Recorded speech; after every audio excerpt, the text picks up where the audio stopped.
ಸಾಕಷ್ಟು ಸಾಧನೆಯನ್ನು ಮಾಡಿದ್ದೀವಂತ ತಮ್ಮ ಬೆನ್ನನ್ನು ಚಪ್ಪಳಿಸುವಂಥ ಕೆಲಸ ಸಿದ್ದರಾಮಯ್ಯವರು, ಡಿ ಕೆ ಶಿವಕುಮಾರ್ ಅವರು ಮತ್ತು ಇನ್ನಿತರ ಸಚಿವರು ಮಾಡ್ಕೊತಾ ಇದ್ದಾರೆ. ದುರ್ದೈವದ ಸಂಗತಿ ಅಂತಂದರೆ ಇದು ಒಂದು ವಿಫಲವಾದಂಥ ಸರ್ಕಾರ. ಗ್ಯಾರಂಟಿ ಬಗ್ಗೆ ಘೋಷಣೆ ಮಾಡಿ ಮತವನ್ನು ಪಡೆದು ಆ ಗ್ಯಾರಂಟಿಗಳು ಕೂಡ ಒಳ್ಳೆಯ ರೀತಿಯಿಂದ ಪೂರೈಸದೆ, ಉದಾಹರಣೆಗಾಗಿ ಇವತ್ತು ಒಬ್ಬ ಗ್ರ್ಯಾಜುಯೇಟ್ ಕೂಡ ಯಾವ ಸ್ಟೈಫಂಡು ಬರಲಿಲ್ಲ. ಇನ್ನೊಂದು ಕಡೆ ಒಂದು ಹೊಸ ಕಾಮಗಾರಿಗಳಿಗೆ ಯಾವ ಹಣನೂ ಇವತ್ತಿನವರೆಗೆ ಕೊಟ್ಟಿಲ್ಲ. ರಾಜ್ಯದ ಎಲ್ಲ ಭಾಗದಲ್ಲಿ ನೋಡ್ತಿದ್ದೀವಿ, ಒಂದು ಡೆವಲಪ್ಮೆಂಟ್ ವರ್ಕ್ ಅಂತಂದು ಏನೂ ಹಣನೂ ಹೋಗಿಲ್ಲ, ಕೆಲಸನೂ ನಡೀತಾ ಇಲ್ಲ. ಹೀಗಾಗಿ ಇದು ಒಂದು ಅಂದರೆ ವಿಫಲವಾದಂಥ ಸರ್ಕಾರ ಅಂತ ಹೇಳಬೇಕಾಗುತ್ತೆ. ಅನೇಕ ಉದಾಹರಣೆಗಳನ್ನು ಶಿಕ್ಷಣದ ಒಂದು ನಡವಳಿಕೆ ಬಗ್ಗೆ ಅಥವಾ ಅಲ್ಲಿನ ನೀತಿ ನಿರ್ವಹಣೆ ಬಗ್ಗೆ ನೋಡಿದರೆ ಭಾಳ ಅತ್ಯಂತ ಕೀಳವಾಗಿ ಈ ಸರ್ಕಾರ ನಡ್ಕೊಂಡಿದೆ ಅಂತ ಹೇಳಬೇಕಾಗುತ್ತೆ. ಮೊದಲನೇ ಕ್ಯಾಬಿನೆಟ್ನಲ್ಲೇ ಪಠ್ಯಕ್ರಮದ ಬಗ್ಗೆ ಕಿತ್ತು ಹಾಕ್ತೀವಿ ಅಂತದಂದು ಕನ್ನಡ ಭಾಷೆಯಲ್ಲಿ ಒಂದು 10 ಚಾಪ್ಟರ್ಸ್ ಮತ್ತು ಸೋಷಿಯಲ್ ಸೈನ್ಸಲ್ಲಿ 10 ಚಾಪ್ಟರ್ಸ್ ತೆಗೆದು ಹಾಕ್ತಾರೆ. ಅದಕ್ಕೆ ಬದಲಾವಣೆ ಮಾಡಿ ಯಾವ ಚಾಪ್ಟರ್ಸನ್ನು ಓದಬೇಕು ಮಕ್ಕಳು ಅಂತ ಯಾವುದೂ ಕ್ಲಿಯರಿಟಿ ಇಲ್ಲ. ಒಂದೇ ಒಂದು ಪುಸ್ತಕ, ಅದನ್ನು ಸರಿಯಾಗಿ ಪ್ರಿಂಟ್ ಮಾಡದೆ ಒಂದು ಬುಕ್ ಒಂದು ಶಾಲೆಗೆ ಮುಟ್ಟಿಸ್ತಾರೆ. ಸರಿಯಾಗಿ ಒಂದು ಪುಸ್ತಕ ಕೂಡ ಪ್ರಿಂಟ್ ಮಾಡಲಿಕ್ಕೆ ಆಗಲಿಲ್ಲ. ಶಿಕ್ಷಣದಲ್ಲಿ ಕೂಡ ಯಾವ ಮಟ್ಟಕ್ಕೆ ರಾಜಕೀಯ ಅಂತಂದರೆ ಕ್ಯಾಬಿನೆಟಲ್ಲಿ ಡಿಸಿಷನ್ ತೊಗೊತಾರೆ. ಯಾವ ವರದಿ ಅಲ್ಲ, ತಜ್ಞರ ರಿಪೋರ್ಟ್ ಅಥವಾ ಶಿಕ್ಷಕರ ಕಡೆಯಿಂದ ಎಕ್ಸ್ಪರ್ಟ್ಸ್ ಕಡೆಯಿಂದ ಪಡೆದಂಥ ವರದಿ ಅಲ್ಲವೇ ಅಲ್ಲ.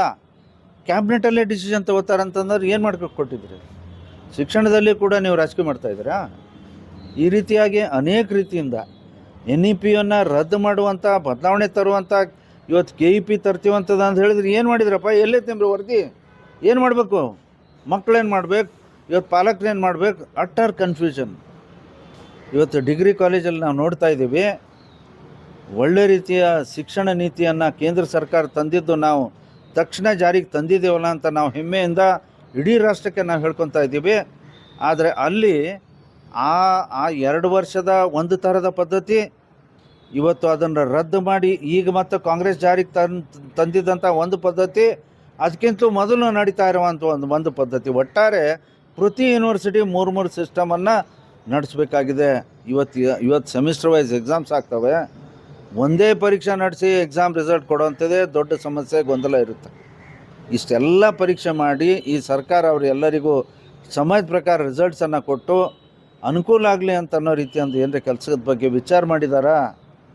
ಯಾವುದೂ ವಿಚಾರವಿಲ್ಲ, ಯಾವುದೂ ನೀತಿ ಇಲ್ಲ, ಯಾವ ಪದ್ಧತಿ ಇಲ್ಲ. ರಾಜಕೀಯ ಮಾಡೋಕ್ಕೆ ಕೊಟ್ಟಿದ್ರಿ, ಅಟರ್ಲಿ ಫೇಲ್ಡ್ ಅಂತ ಈ ಸಂದರ್ಭದಲ್ಲಿ ಹೇಳ್ಬಯಸ್ತಾ ಇದ್ದೀನಿ. ಗ್ಯಾರಂಟಿಗಳನ್ನು BJP ಸಹಿಸೋಕ್ಕಾಗ್ತಾ ಇಲ್ಲ ಈಗ ಅಂತೇಳಿ ಹೇಳ್ತಾರೆ. ಗ್ಯಾರಂಟಿಗಳನ್ನು ಸಹಿಸ್ಕೋಕ್ಕಾಗ್ತಾ ಇಲ್ಲ ಸರಿ. ಈಗ ಅಲ್ಲಲ್ಲ, ಜನ ಒಪ್ಕೊಂಡಿದ್ದಾರೆ, ಆದರೆ ಇವ್ರು ಯಾಕೆ ಒಪ್ಕೊಳ್ತಾರೆ? ಎಲ್ಲರೂ ತಿರಸ್ಕಾರ ಮಾಡಿದ್ದಾರೆ. ಯಾರೂ ಅದ್ರ ಬಗ್ಗೆ ಖುಷಿ ಇಲ್ಲ. ಒಂದು 4 ದಿವಸ ಅದ್ರ ಖುಷಿಯನ್ನು ನೋಡ್ತಾರೆ.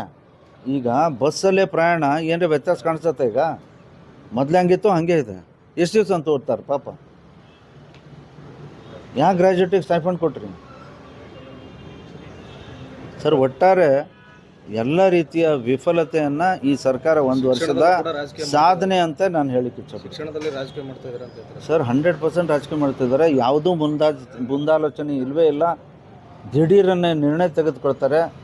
ಇವತ್ತು ನಾವು ಭಾಳ ದುರ್ದೈವದಿಂದ ಸಂಗತಿಯನ್ನು ನಾವು ನೋಡ್ತಾ ಇದ್ದೇವೆ. ಇವತ್ತು ಶಿಕ್ಷಣ ಇಲಾಖೆ ಭಾಳ ಲೆಕ್ಕಾಚಾರವನ್ನು ಮಾಡಿ ನಡೆಸಬೇಕಾದಂಥ ಇಲಾಖೆ. ಅಲ್ಲಿ ಯಾವುದೂ ಮುಂದಾಲೋಚನೆ ಇಲ್ಲದೆ ದಿಢೀರ್ನೇ ನಿರ್ಣಯ ತೆಗೆದುಕೊಂಡಿದ್ದಕ್ಕಾಗಿ ಈ ಗೊಂದಲನ ಸೃಷ್ಟಿ ಮಾಡಿದ್ದಾರೆ.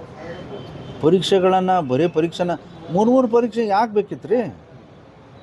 ಈ 60-70 ವರ್ಷ ಏನೋ, ನಾವು 100 ವರ್ಷದಿಂದ ಬಹುಶಃ ಇಲ್ಲಿ ಇವೇನು ಅಂದರೆ ಸ್ವಾತಂತ್ರ್ಯಕ್ಕಿಂತ ಮೊದಲು ಏನು ಶಾಲೆಗಳು ಇಲ್ಲ ಅಂತಿಲ್ಲ. ಆದರೆ ಯಾವಾಗಿಂದ ನಡ್ಕೊತ ಬಂದಿದ್ದು 2 ಪರೀಕ್ಷೆ. ನಿಜವಾದ ಒಂದೇ ಪರೀಕ್ಷೆ. ಸಪ್ಲಿಮೆಂಟ್ರಿಯಲ್ಲೂ ಕೆಲವು ವಿದ್ಯಾರ್ಥಿಗಳಿಗೆ ಯಾರು ಪಾಸ್ ಆಗಿಲ್ಲ ಅಥವಾ ಏನೇನೋ ಗೊಂದಲದಲ್ಲಿತ್ತು, ಕಾಯಿಲೆಯಿಂದ ಬಾಳ್ತಿದ್ರು, ಅಂಥವ್ರಿಗೆ ಮಾತ್ರ ಪರೀಕ್ಷೆ. ಆದರೆ ಈಗದು ಈ ಸಿಸ್ಟಮೇ ಚೇಂಜ್ ಮಾಡಿಬಿಟ್ಟಿದೆ. ಇದ್ರ ಬಗ್ಗೆ ಯಾವುದೂ ಆಲೋಚನೆ ಮಾಡದೆ ಇವತ್ತು ಸರ್ಕಾರ ನಡೆಸ್ತಾ ಇದ್ದಾನೆ ಅಂತ ಹೇಳ್ಬೇಕಾಗ್ತದೆ. ಮೊನ್ನೆ ಪ್ರಿಯಾಂಕ್ ಖರ್ಗೆ ಅವರು ಸ್ವಾಮೀಜಿಗಳಿಗೆ ಸರ್, ಪ್ರಿಯಾಂಕಾ ಖರ್ಗೆ ಅವರು ಮೊನ್ನೆ ಹೇಳಿದಂಥ ಹೇಳಿಕೆಯ ಬಗ್ಗೆ ಹೇಳಬೇಕಂತಂದರೆ, ಆ ಒಬ್ಬ ಸ್ವಾಮೀಜಿ ಬಗ್ಗೆ ಈ ರೀತಿ ಮಾತಾಡಬಾರ್ದು. ಯಾರೇ ಆಗಲಿ ಆ ಗುರುಗಳು ನಾವು ಅಷ್ಟೇ ಯಾವುದೇ ಸಮಾಜದ ಗುರುಗಳಾಗಲಿ ನಾವು ಅಷ್ಟೇ ಪಾದಕ್ಕೆ ಬಿದ್ದು ನಮಸ್ಕರಿಸಿ ಅವರನ್ನು ನಾವು ಕಾಣ್ತೀವಿ. ಇವತ್ತು ಅವ್ರ ಬಗ್ಗೆ ಈ ಥರದ ಮಾತಾಡೋಂಥದ್ದು ಸರಿಯಲ್ಲ. ಬರೀ ಸಮಾಜ ಅಥವಾ ಆ ಸ್ವಾಮಿಗಳು ಅಂತ ಅಷ್ಟೇ ಅಲ್ಲ, ಎಲ್ಲ ಸ್ವಾಮಿಗಳಿಗೆ ಗೌರವ ಕೊಡುವಂಥದ್ದು ನಮ್ಮೆಲ್ಲರ ಕರ್ತವ್ಯ. ಮಾನ್ಯ ಪ್ರಿಯಾಂಕಾ ಖರ್ಗೆ ಅವ್ರಿಗೆ ನಾನು ವಿನಂತಿ ಮಾಡ್ತೀನಿ, ದಯವಿಟ್ಟು ತಾವು ಅದನ್ನು ಆ ಸ್ಟೇಟ್ಮೆಂಟನ್ನು ವಾಪಸ್ ತೆಗೆದುಕೊಳ್ರಿ. ವಾಪಸ್ ಕೊಟ್ಟು ದಯವಿಟ್ಟು ಆ ರೀತಿಯ ಹೇಳಿಕೆಯನ್ನು, ಇನ್ನೂ ಸಾಕಷ್ಟು ವಯಸ್ಸಿದೆ, ಆ ರೀತಿ ಹೇಳಿಕೆ ತಪ್ಪಿನೂ ನೀವು ಕೊಡಬಾರ್ದು. Thank you. ಅವರಿಂದ ಯಾವುದೇ ಒಳ್ಳೆ ಕೆಲಸ ಆಗ್ತಾ ಇಲ್ಲ, ಅಂದರೆ ಗೊಂದಲ ಸೃಷ್ಟಿ ಮಾಡೋ ಕೆಲಸ ಆಗ್ತಾ ಇದೆ ಸ್ವಾಮೀಜಿಯವರು. ನೋಡ್ರಿ, ಅನೇಕ ಕೆಲಸ ಕಾರ್ಯಗಳಲ್ಲಿ ಜನರನ್ನು ಸಮಾಜ ಕಟ್ಟುವಂಥದ್ದು ಅಷ್ಟೇ ಅಲ್ಲ, ಅನೇಕ ತತ್ವಗಳನ್ನು, ಸಮಾಜದ ನೀತಿ ನಿಯಮಗಳನ್ನು, ಯಾವ ರೀತಿ ಶಿಷ್ಟಾಚಾರಗಳನ್ನು ನಡಿಬೇಕು ಅದು ಮಾಡ್ಕೋತ ಜೊತೆಗೆ ಜನರಿಗೆ ಜಾಗೃತಿಯನ್ನು ಮೂಡಿಸ್ತಾ ಇದ್ದಾರೆ.